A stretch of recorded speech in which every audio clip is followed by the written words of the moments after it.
From the New York Times, I'm Michael Barbaro. This is The Daily.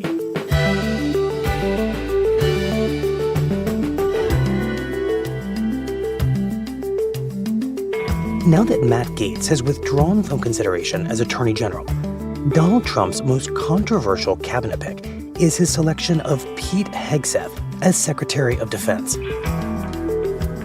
Today, my colleague, Dave Phillips, on the three major deployments that shaped how Hegseth views the military and why, if confirmed, he's so dead set on disrupting its leadership.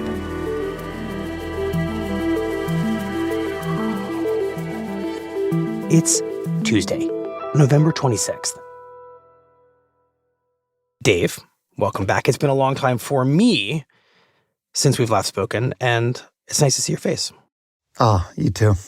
So, Dave, when it comes to the subject of what we're going to be talking about today, Donald Trump's pick for Secretary of Defense, Pete Hegseth, what's probably best known about him at this point is that he faces a very serious accusation of sexual assault, which we will return to within this conversation. Right. And on top of that, that he lacks the traditional background for becoming Secretary of Defense. His latest job was as a Fox News host. But what's less well understood is what exactly he thinks about the United States military, which he may soon command, based on his own experience as a member of the armed forces. And you have been trying to figure that out. Yeah. I mean, that's the big question for me. If he gets the job, what does he want to do and why? And the reason I ask is he does not have a lot of traditional Washington experience. He spent almost 20 years in uniform and he deployed 3 times. He's been to Iraq, he's been to Afghanistan. But most of his experience is just leading small groups of troops on the ground. He's never worked in the Pentagon. He doesn't have a lot of time at big defense contractors. So he doesn't have some of the traditional experience that's normally the road to this type of job. And that's important because if he is confirmed, he's going to have to manage nearly 3 million employees and an annual budget of almost $1 trillion. Well, tell us about those deployments. And I guess going back even further, how and why Hegseth went into the military and how, taken together, all those views are likely to shape the kind of Defense Department he would lead. Yeah, so he grew up in Minnesota, has a very traditional church-growing conservative childhood, and then he goes to Princeton University. And there, too, he's kind of an outspoken conservative. In fact, he joins the university conservative political journal, which is called the Princeton Tory, and writes a lot of really provocative essays, sort of taking on the issues of the day, modern feminism, homosexuality, and he's really hard right on a lot of this stuff. Mm-hmm. And he arrives there in 1999. So while all of this is going on, the attacks of September 11th happen. And so another hot political topic that comes right up to the top is, how does America respond to that stuff? And he really becomes outspoken in support of military intervention, not just in Afghanistan, but also in Iraq. And it should be said that this is not just academic, because halfway through his college career, he joined ROTC, and as soon as he graduated from Princeton in 2003, he became an Army officer. So he knew he could be going to war, but he had faith that that was the right thing to do. So he's very much aligned, it would seem, with the Republican leadership of the United States in that era. I was in college during this period, too. It's George W. Bush, and he is making the case for war and asking as many Americans as are willing to sign up and do the patriotic thing and bring the war that had come to the United States on September 11th back to the places where those attacks allegedly began. That's right. So he puts on a uniform as a National Guardsman and he gets sent to Guantanamo Bay. And remind us what's happening at Guantanamo Bay at this early stage in those 2 wars, Afghanistan and Iraq. So at this point in 2004, the prison there is only about 2 years old. It's been very hastily set up as a place to store terrorist suspects until the military can figure out what to do with them. And the idea is that the military is going to set up a commission and they are going to charge and prosecute these folks and very quickly reach outcomes, probably convictions, and it'll be dealt with. And Pete Hegseth is kind of a low-level administrator. He's a platoon leader, but also does a lot of paperwork, spends a lot of time at a desk. And later he describes this deployment as a long, boring duty. In fact, I think the only thing that happened that's noteworthy to him is that he saw a lack of action. What do you mean? Well, here's this prison that's been set up to deal with all these suspects, some of whom are very dangerous. And what he sees is not convictions. He sees the process going from swift to slow to essentially a standstill. Remember, there were hundreds of terror suspects there at the time. Almost none of them ever went to trial. So here we are almost 20 years later and nothing's happened. And if you're Pete Hegseth, if you're somebody motivated as he was to sign up after September 11th to avenge this horrible act that has killed more than 3,000 Americans, being there on the ground and knowing that just over those walls is a process that's grinding and not really going anywhere is probably very frustrating. Yeah, here's a dyed-in-the-wool believer who volunteered and put on the uniform to help, and nothing's happening. It's very frustrating, and I think he goes home kind of disappointed. Dave, you mentioned multiple deployments, so where does Hegseth end up next after Guantanamo? Yeah, so he comes back from Guantanamo feeling like he didn't necessarily achieve very much. And he's watching the news, and this is 2005. And so Iraq, which was supposed to be an easy and quick victory, by that point is really falling apart. And he feels like, again, here's a chance for him to step in and help.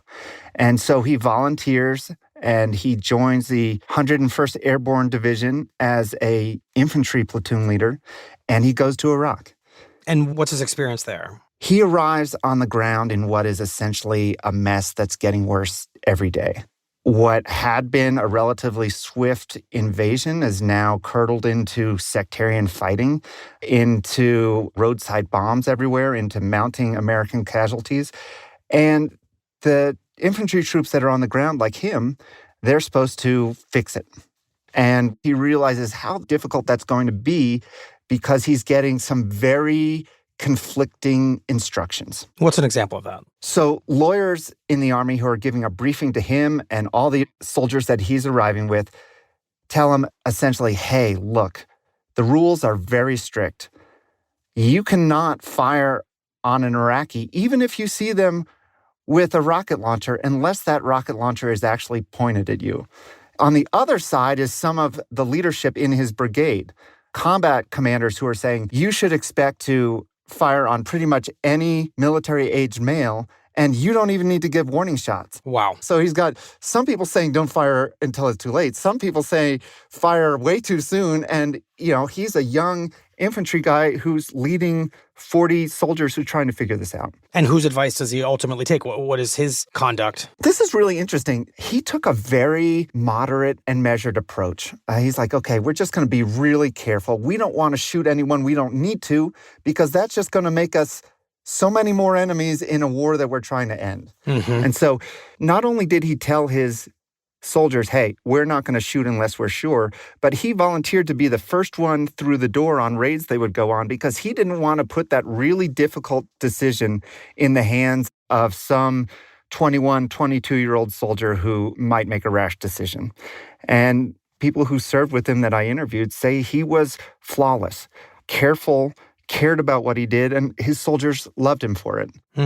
But something happens right after he leaves his infantry company. There's a big operation. It's called Iron Triangle. And his infantry company, not his platoon specifically, but other platoons that are in this same little military group, are going after an insurgent target, and they end up shooting some civilians and executing some captives.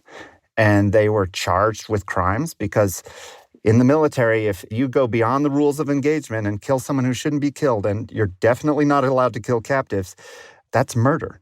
Hmm. At the time, Pete Hegseth was really clear-eyed about how he felt about this. This will become important later in his career, but he was very outspoken saying, this is wrong. It's not the right way to do things. And he called it atrocities. Mm-hmm. And made clear that those are lines that you can't cross, not just because they're lines, but because they're deeply counterproductive. Yeah, he becomes a big believer during his time in Iraq in what the military calls counterinsurgency, which is a fancy word for rather than shooting the Iraqis, let's help them rebuild their society. It's stuff like sewer systems, electrical, setting up a city council so that cities can actually run. And he worked, daily on those projects and had a lot of success. And by the time he came home from Iraq in 2006, he was a huge believer in counterinsurgency. He's going on TV, he's speaking in panels, he's making a public case that, hey, we need to double down on this strategy. The strategy we're pursuing now, a counterinsurgency strategy implemented by General David Petraeus, is finally the right strategy to be using in that country. At the time, America was kind of souring on Iraq. People were talking about pulling out, and he very clearly said no. We stood up Iraqi armies, we held national elections, and all of those things are incredible. We need more troops there, but we need to do it right. Not only did I see security forces that were stronger, but I sat in on a city council meeting where I watched 18 members of the Samara City Council debate for 4 hours issues like electricity, water, sewage, rebuilding of civic buildings. Let's do counterinsurgency, help these people rebuild, and in doing so, we will help ourselves because we will create a stable nation that will no longer be a breeding ground for violence. So as a pretty low-ranking veteran of the war in Iraq, he somehow finds himself on TV advocating for specific approaches to these wars. Yeah, because he comes with a perspective of a Joe in uniform who has real ground combat experience. And he's saying, look, I've seen these efforts work. Let's double down on this. And he's such a believer, he volunteers for a third time in 2011, this time to Afghanistan.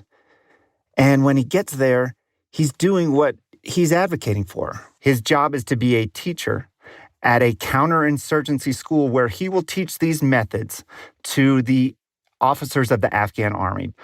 But unfortunately, his timing there is a lot like his timing in Guantanamo. He's getting there right when the situation is twisting towards dysfunction. By 2012, the United States military has decided it's going to pull out of Afghanistan, slowly but surely. And one of the first turnovers that happens is that Pete Hegseth turns over his counterinsurgency school to the Afghan government. And this effort that he's worked very hard on, within a year or two, it falls apart.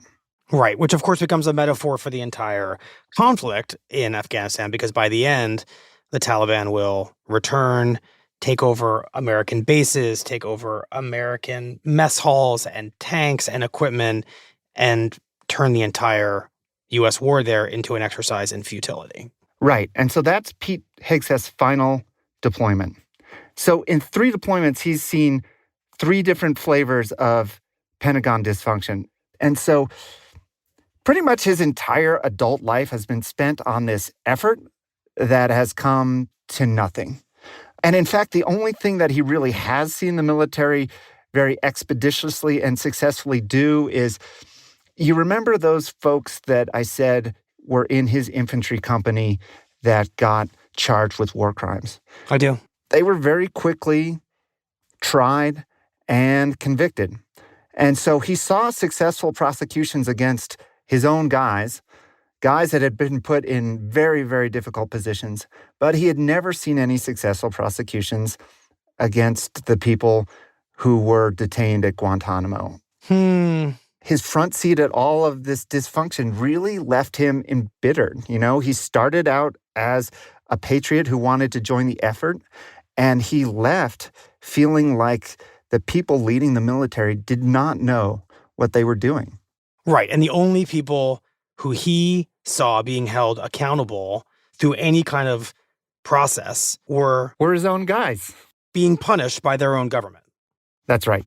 In the years afterwards, his experience really distills into a view where he's deeply supportive of the people who went and tried to make things work in Iraq and Afghanistan, and deeply, deeply distrustful of the leadership that made it all fall apart. And that informs his views as his platform becomes bigger and bigger.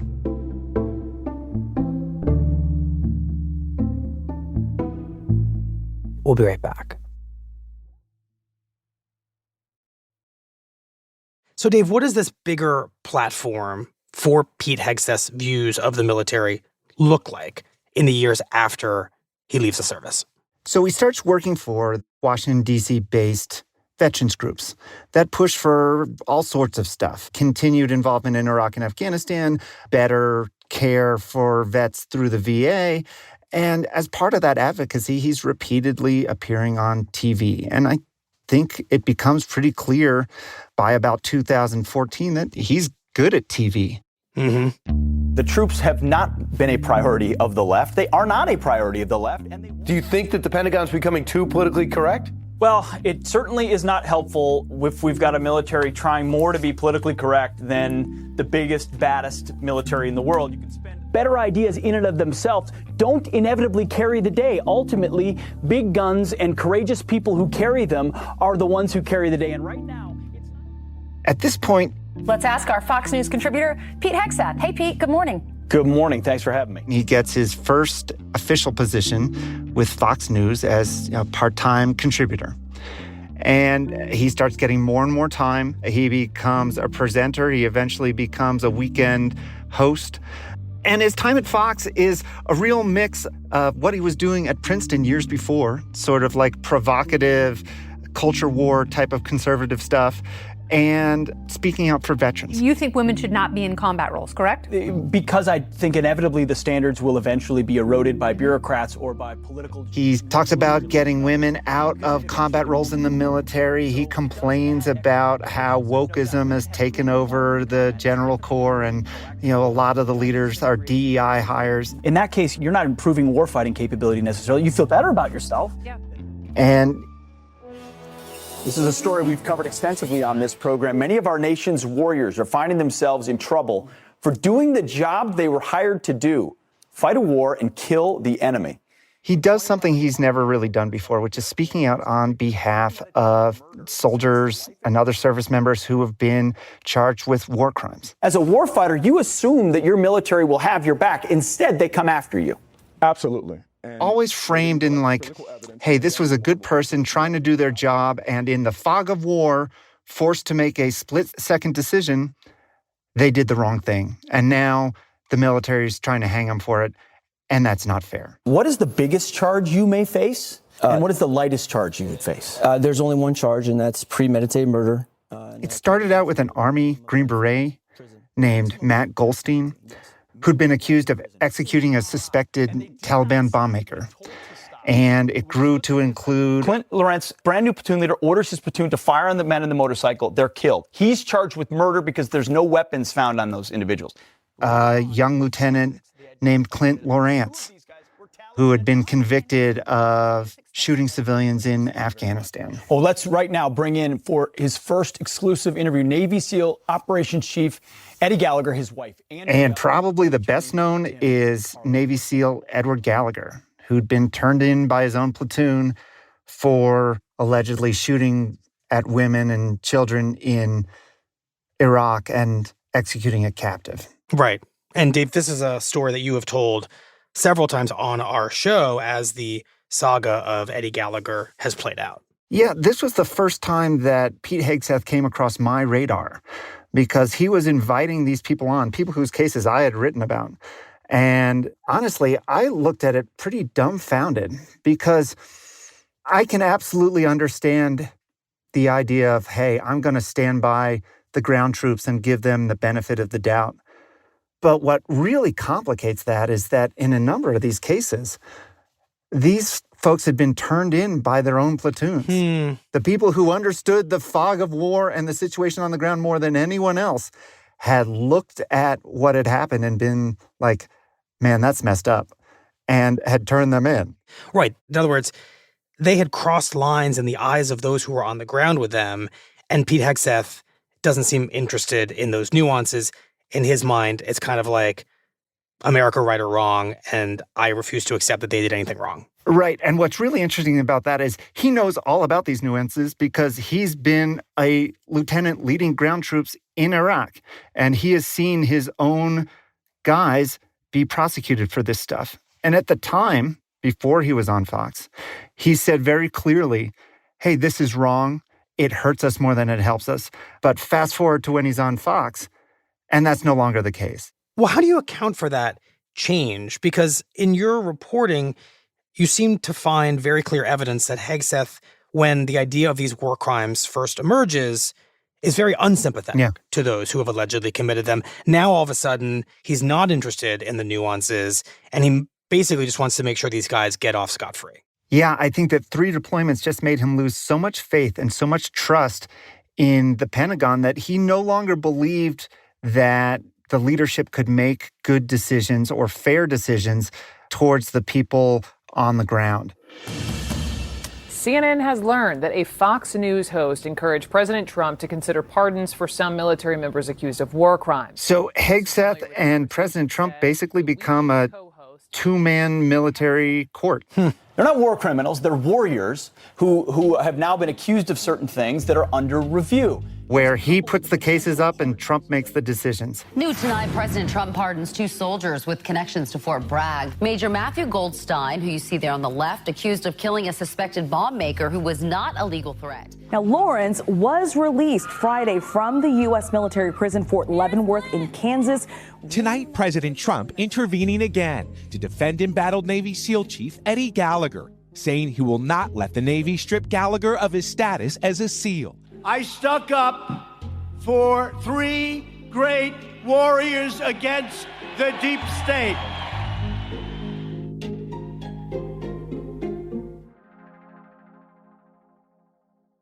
So what clearly starts to take form here is a partnership, a direct pipeline between Hegseth and Trump.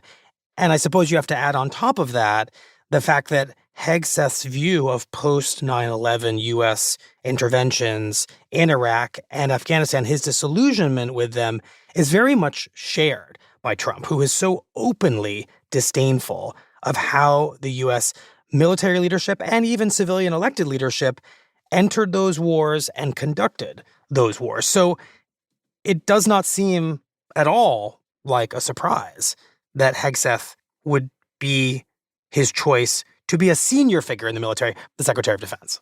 Well, and remember, during Trump's first term, he clashed repeatedly with various generals who were in his administration, including Secretary James Mattis, who now hates President Trump, called him unfit to be president. And so President Trump and Pete Hegseth both share this disdain for, the military establishment. And so when Trump looks around for someone who shares his view and can act, who has some military experience, but is also deeply mistrustful of the military, Pete Hegseth is his natural choice.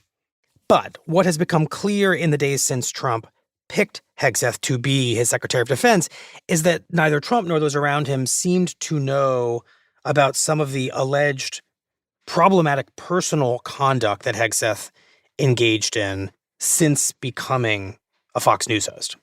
That's right. There's some episodes that really call into question his judgment. He actually had a baby with a producer in 2017, a Fox News producer, while he was married. That same year, he was accused of sexual assault by a woman who he had sex with at a conservative political convention in California. Police investigated. They didn't file charges. He says it was consensual, but a few years later, he paid her an undisclosed amount of money as part of a settlement over this. In addition, during President Biden's inauguration, Pete Hegseth was removed from what would have essentially been a security detail there because another person in his National Guard unit who had seen some of his tattoos wrote a letter to the command saying, hey, these tattoos are related to white supremacy and Christian nationalism, and this guy, Pete Hegseth, may be an insider threat. Huh. And so he was removed from that detail. Now, a couple years later, actually this year, Pete Hegseth left the National Guard, but he has said publicly, like, I was forced out over that, essentially. Like, they pulled me out of that. He feels he was targeted and it was unfair. But all this to say that there are a number of things that really are raising eyebrows about this guy who could be in charge of the entire military. Right, and for all those reasons, we don't know if Pete Hegseth is going to make it through the Senate confirmation process that lies before him in the next couple of weeks. Like Matt Gaetz, he could end up having to drop out because of accusations of sexual misconduct. But so far, Senate Republicans who have met with Hegseth on Capitol Hill seem to be optimistic that he could make it through. And for the sake of argument, let's act as if Pete Hegseth does become Secretary of Defense. How transformational would that be for the U.S. military to have someone who clearly sees himself as such a champion of the soldier and such a challenger to the military establishment? What do we think? You know, I think it really depends. On Fox, he's this culture war bomb thrower who talks about getting rid of all women in combat positions, which, you know, there are thousands of people that might affect. So it's unclear how things like that could actually happen without being completely disruptive. You know, on the other hand, when he was in uniform, everybody I talked to said he was just a hardworking, nonpartisan, common sense guy. So are you going to get a mix of the partisan bomb thrower and the common sense officer? Are you going to get one or the other? I think that's up in the air. What's clear is that in the rank and file, there is some recognition that for the past 25 years, the status quo hasn't really been working, and they're hungry for change. Right. And that would seem to be what Donald Trump is banking on here, that for too long, even in his own first administration, his recipe of self-disruption stopped at the military. He never thought to put someone like this in that role. Right. And this time he's rolling the dice that not only it will work, but that it has to work, that this is a place that does need that kind of disruption. No more generals, no more admirals. He's putting in someone who's, you know, top line on their resume for the job is that I don't trust the people that have been running this. And so he's all but promising disruption.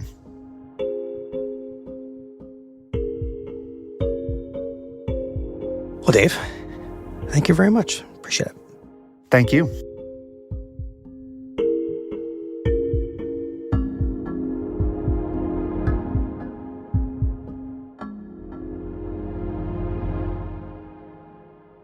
We'll be right back. Here's what else you need to know today. On Monday, as expected, special counsel Jack Smith dropped his indictments charging Donald Trump with plotting to overturn the 2020 election and illegally retaining classified documents. Smith, in court filings, explained that long-standing Justice Department policy makes it impossible to pursue prosecutions against a sitting president.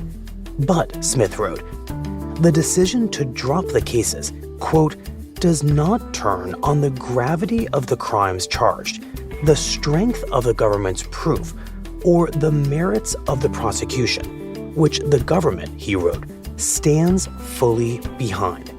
In a post on social media reacting to the news, Trump called both indictments, quote, empty and lawless. Today's episode was produced by Diana Wynn, Carlos Prieto, Mary Wilson, and Asta Chaturvedi. It was edited by Lisa Chow and Michael Benoit. Fact-checked by Susan Lee. Contains original music by Dan Powell and Marian Lozano, and was engineered by Alyssa Moxley. Our theme music is by Jim Brunberg and Ben Landsberg of Wonderly.